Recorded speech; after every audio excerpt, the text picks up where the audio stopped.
After my mom died, my dad cloned her voice with AI. I found the source files. It's not my mom's voice. It's his first wife, who is still alive. It started about 3 months after the funeral. The silence in the house had become a physical thing, thick and suffocating, clinging to the furniture like dust. My dad, a man who had always navigated the world with logic and code, was completely adrift. He'd wander from room to room, his hand brushing over the back of Mom's favorite armchair or pausing at the spice rack she'd organized with meticulous, colorful labels. He wasn't crying, not in the way you see in movies. It was a quieter, more corrosive kind of grief, eating him away from the inside. He'd retreated into his study, the door always closed, the only sound the low hum of his servers and the frantic clicking of his keyboard. I thought he was just burying himself in work, his usual coping mechanism for anything he couldn't solve with a conversation. Then, one evening, he called me into the study. The room smelled of ozone and stale coffee. On his main monitor was a simple audio interface, a waveform pulsing gently in a soft blue. "Listen to this, Alex," he said, his voice raspy from disuse. He clicked a button, and a voice filled the small room. "The garden will need watering by 7 before the sun gets too high."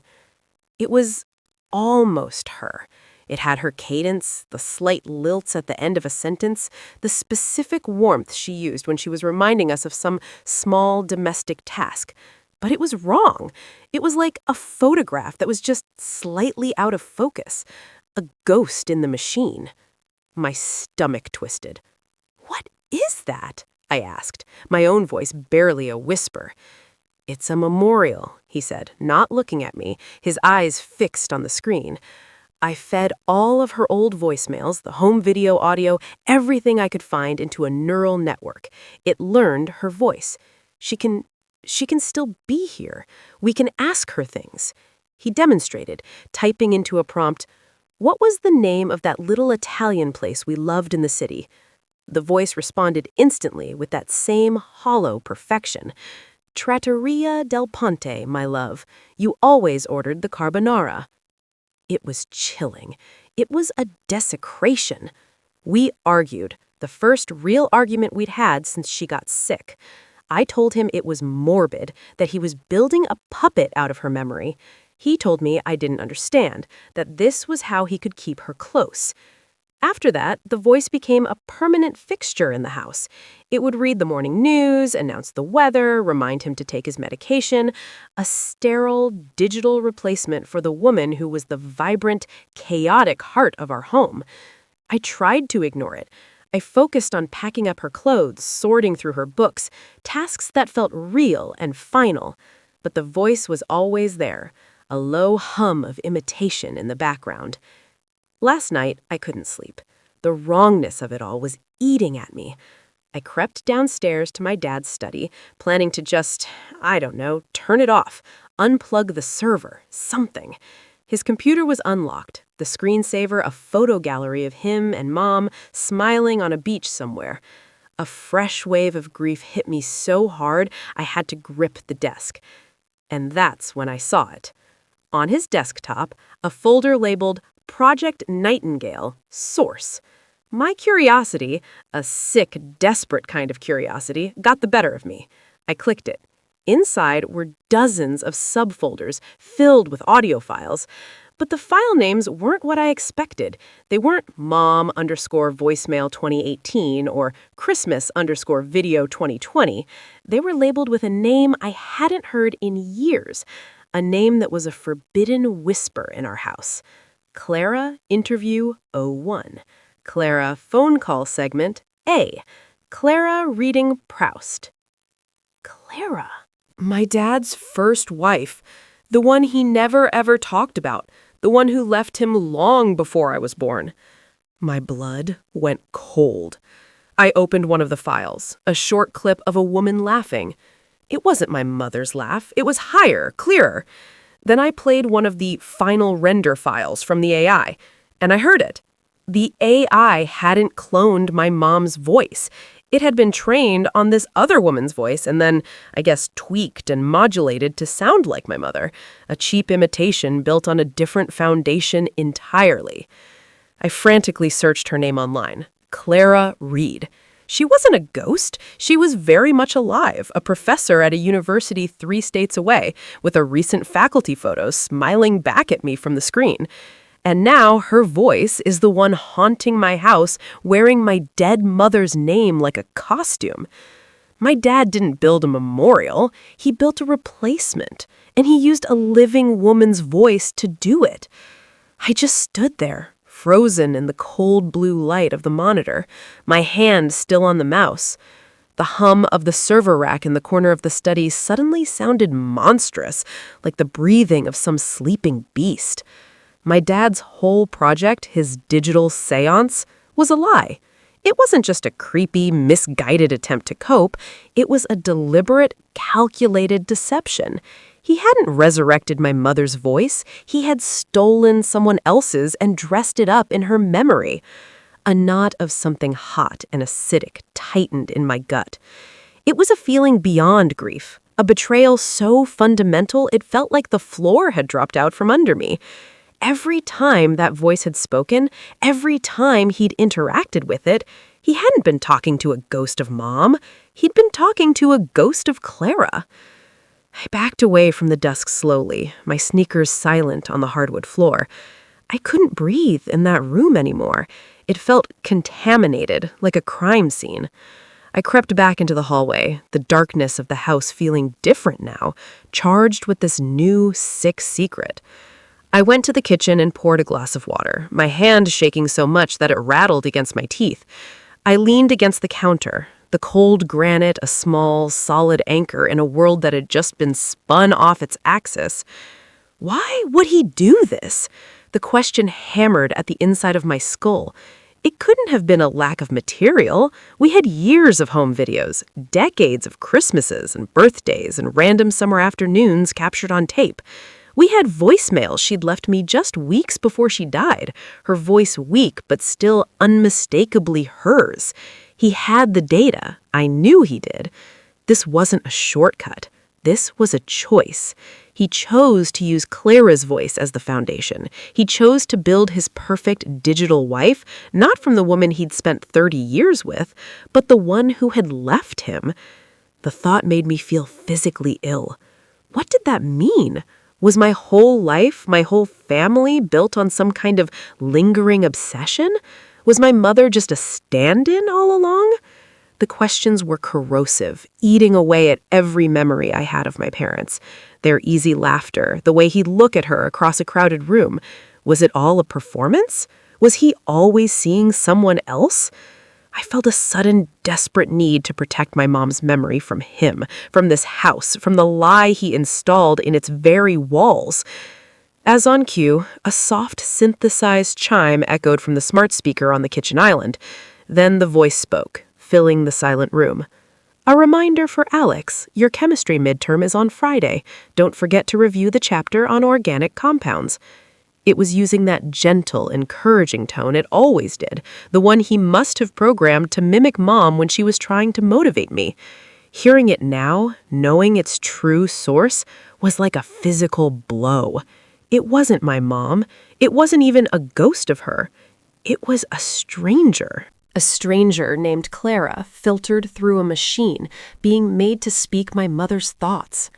I wanted to scream. I wanted to take a hammer to that speaker, to every device in the house, and smash them until there was nothing left but wire and plastic. Instead, I just stood there, paralyzed by a cold, quiet rage. I couldn't confront him. Not yet. He would have an explanation, some twisted justification wrapped in the language of grief and technology that would make me sound like the crazy one. He would tell me I didn't understand. But I understood perfectly. He hadn't just created a digital ghost, he had committed a kind of identity theft against 2 different women at once, one dead, one alive. He had violated my mother's memory, and he had stolen a piece of a living person, a woman out there somewhere who had no idea she was haunting my home. I went back to my room and closed the door, leaning against it as if to physically bar the lie from getting in. On my nightstand was a framed picture of me and Mom at my high school graduation. Her smile was real, a little tired from the chemo, but so genuinely proud it lit up her whole face. I picked it up, tracing the line of her cheek with my thumb. This was real. Our life was real. I wouldn't let him poison it. The anger was starting to solidify into something else, something hard and clear. Purpose. I couldn't just destroy the AI. That would be like burying the evidence. I needed to understand why. And to do that, I realized with a jolt of fear and certainty, there was only one person I could talk to. I sat down at my own computer, my heart pounding a frantic rhythm against my ribs. I pulled up the university website again, navigating to the philosophy department's faculty page. There she was, Clara Reed. Her picture smiled out at me, professional and pleasant. She had kind eyes. I wondered if her laugh still sounded the same as it did in that audio file. Below her bio was her contact information, an office number, and an email address. My hand hovered over the trackpad, the cursor blinking, a tiny, rhythmic beacon in the dark. I had to know. I had to know if she had any idea what he had done. I had to warn her. I had to find an ally. My finger trembled, a tiny, stupid betrayal of the resolve that was hardening in my chest. I clicked, and a blank email composition window popped up, the blinking cursor a tiny, rhythmic dread of an email. What do you even write in a subject line for something like this? Your voice has been stolen by my grieving father? Urgent? AI identity theft? It all sounded like the frantic ramblings of a conspiracy theorist. I settled on something vague, something she might actually open out of sheer curiosity. A strange question. It felt cowardly and insufficient, but it was the best I could do. I took a deep breath, the air in my room feeling thin and stale, and started to type. I must have written and deleted the first line 20 times.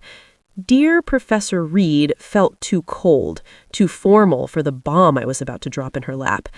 Hi, Clara felt unearned and creepy. I ended up just diving in, no salutation at all. My name is Alex Miller. My father is David Miller. I'm writing to you because I believe you knew him a long time ago. This is going to sound completely insane, and I am so sorry to be the one to tell you this, but I think you need to know. My mother passed away last year. To cope, my dad, who works in software, built an AI that mimics my mom. It's integrated into our home. It talks to us. Except I found his source files. The voice he used as a foundation, it's yours. He has old audio recordings of you. I heard one of you laughing from 1988, he'd labeled it. He used that and other files to build this thing that now sounds like my mom. I don't know if he had your permission. I'm guessing he didn't. I don't know what to do, but I felt like I had to tell you. You have a right to know that a version of your voice is living in my house. I read it over, my stomach churning. It was blunt, clinical, and utterly horrifying. It was perfect. I attached nothing. I offered no proof beyond the detail of the file name, a small, specific truth in a sea of insanity. My cursor hovered over the send button. It felt like stepping off a cliff in the dark. I didn't know what was at the bottom, solid ground or an endless fall. I closed my eyes and clicked. The email was gone, fired off into the ether to a stranger 3 states away.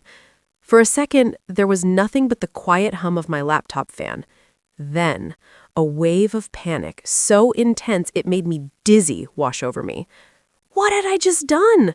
I'd just invited a ghost from my father's past into our lives, a life she had no idea she was already a part of. The next 2 days were a special kind of hell. Every ping from my phone, every email notification sent a jolt of adrenaline through my system. I walked around the house like a spy, my phone clutched in my hand, jumping every time the AI spoke. Its voice was a constant, auditory torment. "Alex, your father will be home at 6. He asked me to remind you to preheat the oven for the casserole." The casual domesticity of it was grotesque. It was Clara's voice, twisted into the shape of my mother's, discussing dinner plans. I'd just nod mutely at the speaker, a cold lump of rage and fear in my throat. I avoided my dad as much as possible, holing up in my room under the pretense of studying for my midterm. But the house wasn't big enough. That evening, he knocked on my door. "Hey, bud, burning the midnight oil?" he asked, leaning against the doorframe. He was holding a mug of tea, looking tired but content, the image of a normal, caring father. It was like a mask he wore, and I could suddenly see all the cracks in it. "Yeah, just trying to get the stuff memorized," I mumbled, not looking up from my textbook. He smiled, a gentle, sad smile. "I know it's been tough with everything. I hope having her voice around helps a little, makes it feel less empty." He gestured vaguely towards the hallway, towards the network of speakers that carried her, that carried Clara. I felt my blood run cold. He was talking about his monstrous creation as if it were a comfort blanket. He truly didn't see it, didn't see the violation. He was so lost in his own narrative, his own carefully constructed digital fantasy, that he couldn't see the horror of what he'd built. All I could do was nod, a single jerky motion. "Yeah, Dad, it helps." The lie tasted like ash in my mouth. He smiled again, satisfied, and left me to my studying. I stared at the door for a long time after he closed it, my fists clenched so tight my knuckles were white. By the third day, I had started to give up hope. The email was probably sitting in her spam folder, or she'd read it, dismissed me as a prankster or a psycho, and deleted it. The thought of being alone with the secret, of having no one else in the world who understood the truth, was suffocating. I was scrolling listlessly through my phone that night, the blue light painting my face in the dark, when it happened. An email notification popped up at the top of my screen. My heart hammered against my ribs. The sender was Clara Reed. The subject, a strange question.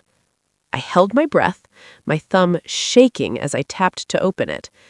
It wasn't a long message. It was just one sentence, but it blew my world apart all over again. He told me he deleted those tapes 30 years ago.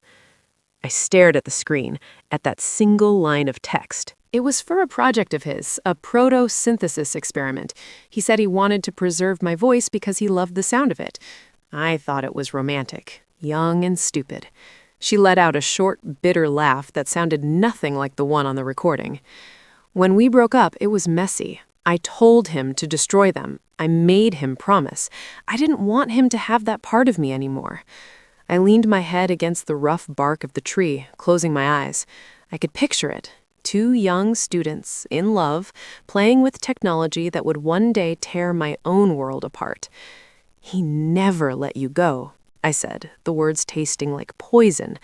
"No," she said, her voice soft and heavy with a sadness that felt ancient. "It seems he didn't. Alex, what he's done, it's a violation I don't even have words for. For you, for your mother's memory, and for me."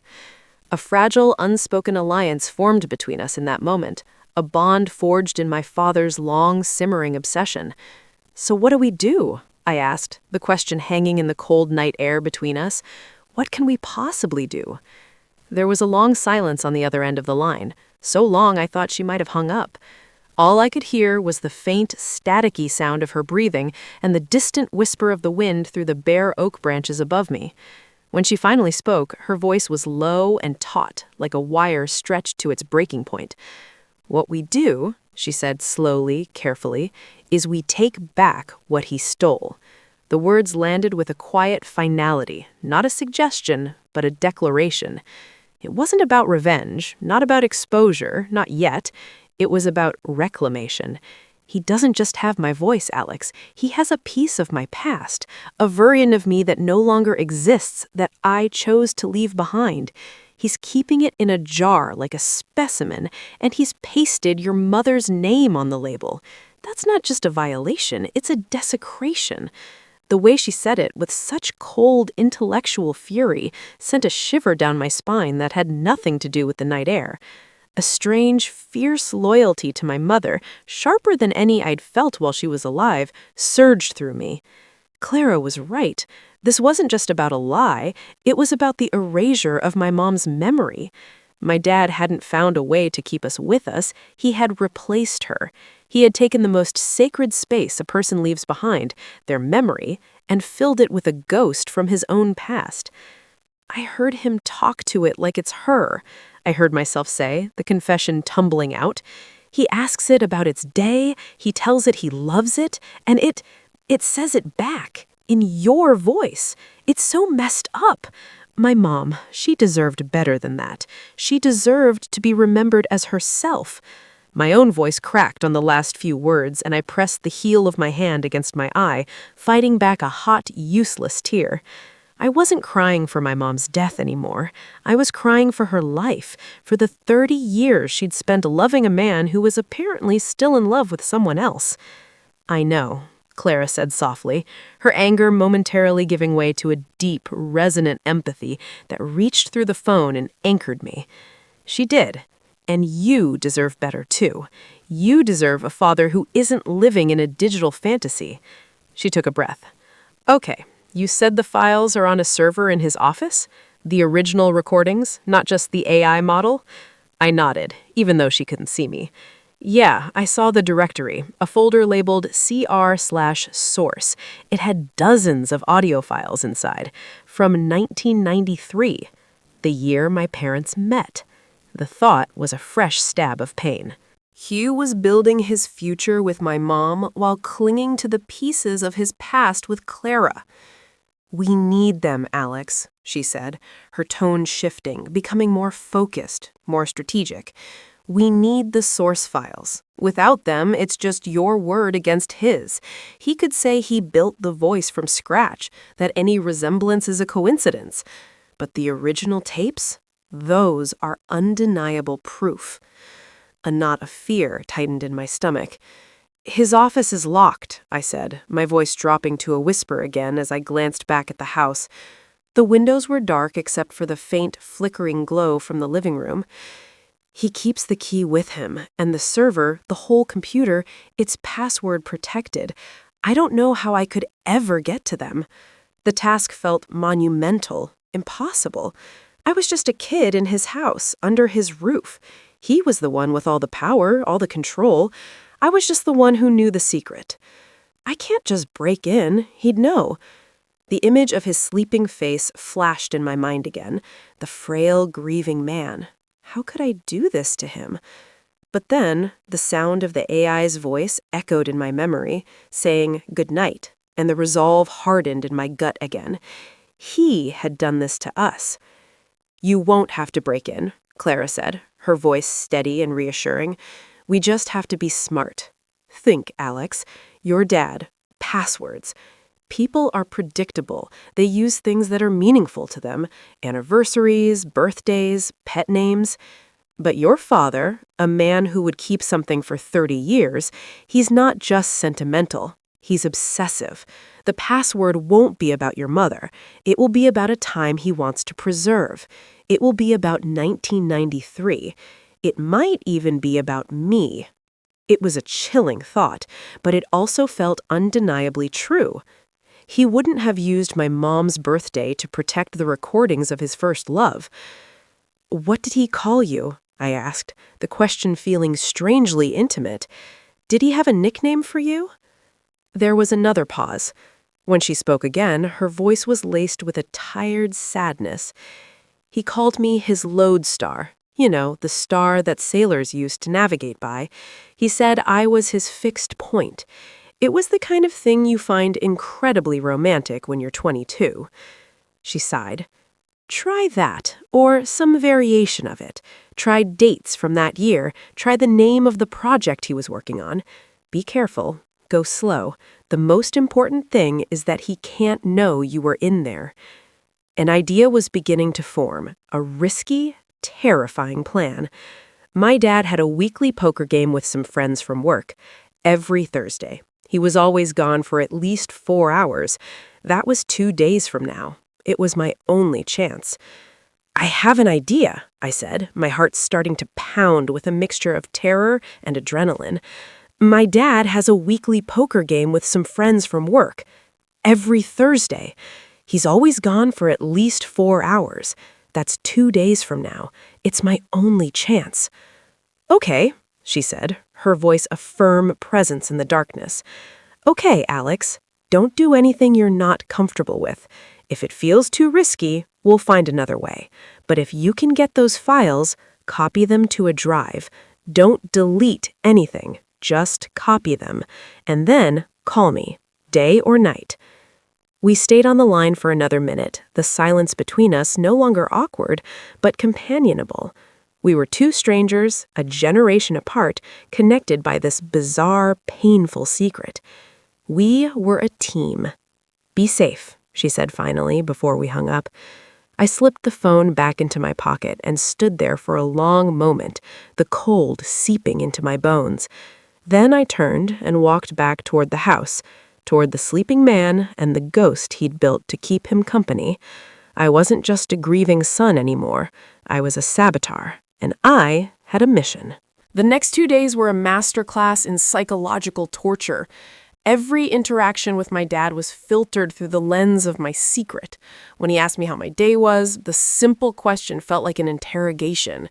I'd mumble something about school, my eyes fixed on the countertop, unable to meet his gaze. I felt like a spy in my own life. He seemed oblivious, lost in his own fog of grief, which only made my guilt sharper. He'd shuffle around the house, a little more stooped than I remembered, and I'd feel a pang of pity so intense it almost made me sick. This was the man who taught me how to ride a bike, who sat with me for hours building elaborate Lego spaceships, and I was about to betray him in the most profound way I could imagine. But then, in the evenings, I'd hear it. The soft, melodic cadence of Claire's voice, a digital phantom drifting from the living room. "I love you," it would say, and my dad, his voice thick with emotion, would answer, "I love you too, honey." And the pity would curdle into a cold, hard resolve. He wasn't just grieving, he was cheating on a memory. Thursday night arrived with a quiet, suffocating tension. I watched him get ready for his poker game, the routine so familiar it was painful. He put on his worn corduroy jacket, the one he'd had for years. The key to his office was on a small ring with a single silver key, tucked into the inside pocket. I knew because I'd seen him put it there 100 times. My heart hammered against my ribs, a frantic drumbeat in the silent house. He was at the front door, pulling on his shoes. "I'll be back around 11, he said, his back to me. "There's leftover lasagna in the fridge if you get hungry." It was my only chance. My hands felt slick with sweat. As he turned to grab his wallet from the hall table, I moved, my body acting on its own accord. "Hey, Dad," I said, my voice sounding impossibly high and thin. "There's a piece of lint on your back." He paused, twisting slightly. "Where?" As he turned, I reached out, feigning to brush his shoulder, my fingers dipping deftly into the inside pocket of his jacket. The cool metal of the key ring met my fingertips. For a terrifying second, I fumbled, my fingers clumsy with adrenaline. But then I had it, palmed in my hand. I pulled my hand back, showing him a non-existent piece of fluff between my thumb and forefinger. "Got it," I said, my voice trembling. He just grunted a thank you, completely unaware. The front door clicked shut behind him, and the sound echoed through the house like a gunshot. For a full minute, I didn't move. I just stood in the hallway, the key digging into my palm, my breath coming in ragged gasps. The silence of the house was different now. It wasn't empty. The AI was still active on the living room speaker, a silent, waiting presence. I felt like it was watching me. Shaking off the paranoia, I walked to his office. The key slid into the lock with a soft metallic click. The sound felt deafening. I pushed the door open and slipped inside, closing it gently behind me. The room smelled of him. Old paper, leather, and the faint, spicy scent of his aftershave. It was the smell of my childhood, of safety, and I felt a fresh wave of nausea at the violation I was committing. I crossed to his desk and woke the computer. The monitor flared to life, illuminating the dark room with a cold blue glow. A simple login screen appeared, waiting. My fingers hovered over the keyboard, suddenly feeling like foreign objects. I took a deep breath, trying to channel Clara's calm, strategic voice. People are predictable. I typed, Lodestar. Access denied. My heart sunk. I tried again. Lodestar 1993. Access denied. Panic began to creep in, cold and sharp. What if he had a lockout policy? 3 strikes and I'm out, an email sent directly to his phone. I stared at the screen, my mind racing. He's not just sentimental, he's obsessive. What would an obsessive man do? It wouldn't just be a word, it would be a phrase, a statement. He called her his fixed point. My fingers moved again, typing slowly, deliberately. Clara _is _my _lodestar. I hit enter. For a moment, nothing happened. Then the screen flickered and the desktop appeared. A quiet sob of relief and horror escaped my lips. I was in! Finding the server drive was easy. Finding the folder labeled CR_source was even easier. It was right there, pinned to the top of the directory, as if he accessed it often. I double-clicked. It was full. Dozens upon dozens of .wav files, each labeled with a date from 1993. CR_93-04-12.reading.wave. CR_93-05-02-conversation.wave. CR_93-07-21.laughing. It was a complete audio diary of a dead relationship. My hands were shaking so badly I could barely plug the flash drive into the USB port. I selected the entire folder and dragged it over. The copy window popped up. Estimated time? 7 minutes. It felt like 7 years. The green progress bar crawled across the screen at a glacial pace. My eyes darted around the room, landing on his desk. Tucked behind a stack of papers was a small, leather-bound journal, its corners soft with age. The year 1993 was embossed in faded gold on the cover. I couldn't stop myself. My hand reached out and pulled the journal free. I opened it to a random page, dated in August. His familiar, spiky handwriting filled the page, but the words were alien, feverish. Her voice is the purest sound I have ever known, like a bell that rings at a frequency only my soul can hear. Recording it feels like a sin, like trying to bottle sunlight. But the thought of losing it, of a day when I cannot hear it, is an agony I cannot bear. These recordings are not just data. They are an anchor. If I ever lose her, I will build her again from this.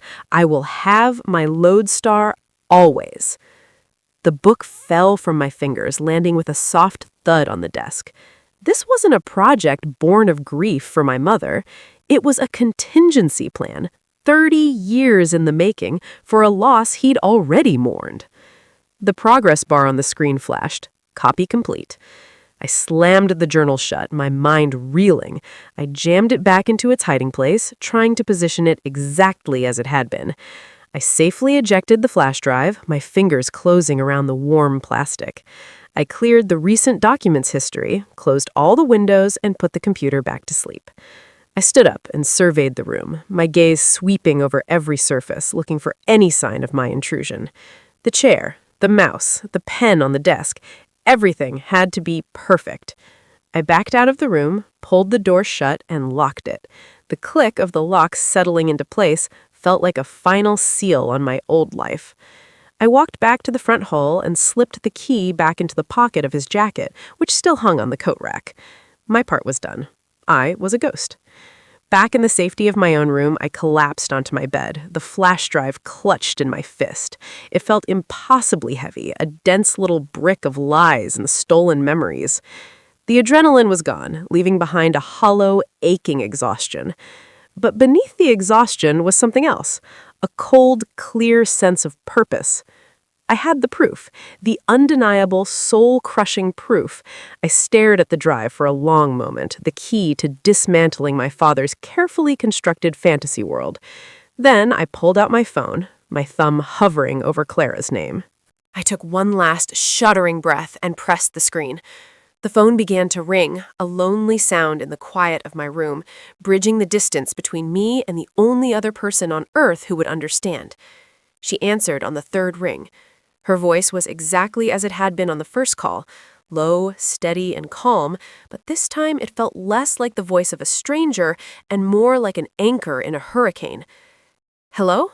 she said, and I swear I could hear the faint sound of wind chimes in the background, a world away from the suffocating silence of my house. I tried to speak, but only a choked sob came out. I clamped my hand over my mouth, mortified. I had to pull myself together. This wasn't the time to fall apart. "I haven't," I finally managed to whisper, my voice raw. "I have everything." There was a pause on the other end, a beat of silence so profound I thought the call had dropped. Then a long, slow exhale. "Okay," Clara said, her voice softening with an emotion I couldn't quite place. It wasn't relief, not exactly. It was heavier. It sounded like validation. "Tell me." And so I did. The words poured out of me in a frantic, disjointed torrent. I told her about stealing the key, the terror of guessing the password, the chilling moment the desktop appeared. My voice cracked when I described the folder, the endless list of audio files, a meticulously curated archive of her life. I told her about the journal, about the entry I'd read. As I recited his words from memory, a bell that rings at a frequency only my soul can hear, a shudder ran through me. I heard a sharp intake of breath on her end of the line. For the first time, her composure seemed to falter. When I got to the password, "Clara is my lodestar," the silence that followed was different. It wasn't patient. It was wounded. "He never let that go," she said, her voice barely audible. That stupid possessive nickname. I always hated it. It made me feel less like a person and more like a point on a map for him to navigate by. I sank down onto the floor, leaning my head against the side of my bed, the flash drive a cold, hard lump in my pocket. "Clara," I said, my own voice trembling with the weight of the question, "what did he do to you?" She was quiet for a long moment. The wind chimes tinkled again, a fragile, melodic sound. "He didn't hit me," she said, her voice distant, as if she were speaking of someone else's life. "It wasn't like that. It was quieter. He suffocated me. He wanted to own every part of me, my thoughts, my future, my voice. When I told him I was leaving, that I needed to be my own person, he looked at me with this cold, terrifying certainty and said, 'You can't leave me. You're my fixed point.' He didn't see me. He saw an idea of me he'd built in his head. And when the real me didn't fit that mold anymore, he tried to force it. The recordings, they started as a romantic gesture. By the end, they felt like a threat. Like he was collecting pieces of me so he could rebuild me later without all the inconvenient parts, like my own free will." Her words painted a picture so vivid, so terrifyingly familiar that I felt sick. The AI wasn't a tribute to my mom. It was a cage he'd been building for 30 years, and when Clara escaped, he just waited. He waited for another woman to come along, a woman who would die and leave behind a void he could finally fill with his perfect, obedient creation. My mother had never been anything more than a placeholder. The realization was a physical blow, knocking the air from my lungs. "We have to stop him," I said, the words tasting like ash. "I don't know how, but we have to." There was a new tone in her voice when she replied, the soft sadness replaced by a sharp, steely resolve. Yes, we do, she said. And you're right, you don't know how. But I do. I've had a long time to think about it. She told me her plan then. It was simple, audacious, and utterly terrifying. It involved me, the flash drive, and one more conversation with my father, a conversation where I wouldn't be his grieving daughter, but a witness. A conversation that would force him to confront the ghost he'd tried so hard to control, a ghost who was very much alive and had finally found her own voice. The next 24 hours were the longest of my life. I moved through my house like a phantom, every object supercharged with a new, sinister meaning.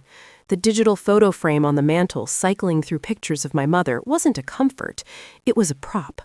The silence wasn't peaceful, it was the sound of a lie taking a breath. I waited until evening, until the sun had bled out of the sky and the house was filled with the soft, artificial glow of lamps. My father was in the living room, sitting in his favorite armchair, the faint blue light of his tablet illuminating the tired lines on his face. He was listening to something on his headphones, and I knew, with a certainty that made me feel ill, that he was listening to the AI. He was communing with his perfect creation. This was it. The stage was set. I walked into the room, my footsteps unnaturally loud on the hardwood floor. He looked up, pulling the headphones down around his neck, his expression shifting into one of mild, paternal concern. "Hey, kiddo, you okay? You've been quiet today." I stood before him, the flash drive a small, hard knot in my pocket. My heart was a frantic bird beating against my ribs. "I need to ask you something," I said, my voice steadier than I expected. "It's about the AI, about Mom's voice." A gentle, sad smile touched his lips. It was a mask I now saw as a mask. "Of course. What about it?" He was ready to perform his role as the grieving genius, the husband who conquered death with technology and love. "I want to know how you really did it," I said, meeting his gaze. He sighed, a theatrical display of patience. "We've been over this. Years of home videos, voicemails I saved. I collected every scrap I could." "No," I said, the words sharp and final. "That's not it." I took a step closer, my shadow falling over him. His smile faltered, a flicker of confusion in his eyes. "You went in my office. You had no right." I cut him off, my voice dropping to a near whisper. "I know about your lodestar."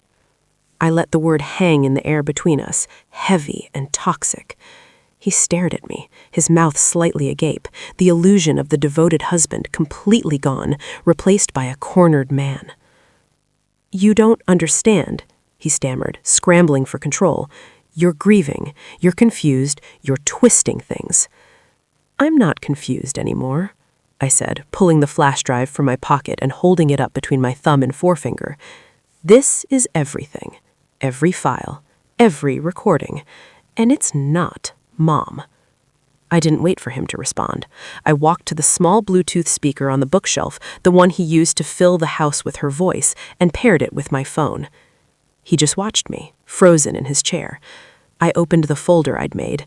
It contained only one file. Not one of the thousands he had stolen, but a new one Clara had sent me that morning. I pressed play. Her voice filled the room, not as a faint, digitized echo from the past, but as a living, breathing presence. It was crisp, clear, and utterly undeniable. "Hello, David," she said. My father flinched as if he'd been struck. He physically recoiled, sinking deeper into his chair, his eyes wide with a horror that was almost primal. He stared at the speaker as if it were a specter. This wasn't a memory he could curate. This was a ghost he couldn't control. Clara's voice continued, calm and unshakable, the voice of a woman who had spent 30 years building her own life, a life free of him. "You didn't build a memorial. You built a cage. You thought if you collected enough pieces of me, you could own me forever. But a person isn't a data set you can copy and paste. You can't capture a soul in a sound file." He was shaking his head, a low, wounded sound escaping his throat. "I loved you," he whispered to the speaker. Clara's recorded voice answered with chilling precision, as if she were right there with us. "No," she said. "You didn't love me. You loved what I represented, a fixed point, a lodestar. When I moved, you didn't follow. You just decided to build a new one that couldn't." I let the last words fade into silence. The quiet that followed was absolute. My father looked broken. He wasn't a monster. He was just a man, a terribly small and pathetic man whose grand 30-year obsession had been dismantled in less than 30 seconds. He looked up at me, his eyes pleading, searching for the adoring daughter who had existed yesterday. But she was gone. I felt a pang of something, but it wasn't triumph. It was a deep, cavernous sadness for the mother I'd had, for the woman who had unknowingly lived her life as a placeholder, and for the father I thought I knew. I walked out of the room and didn't look back. The house was his prison now, haunted not by the loving ghost of his wife, but by the living voice of the woman who escaped. My grief is my own now. It's messy and real, not a perfect, curated replica. It belongs to me. And in the end, that's the only thing I was ever really fighting for. But it leaves me with the question that I can't seem to escape, the one that keeps me up at night when the house is quiet. At what point does holding on to someone's memory become more about controlling them than honoring them? Let us know in the comments. Don't forget to like and subscribe. I post new stories every day.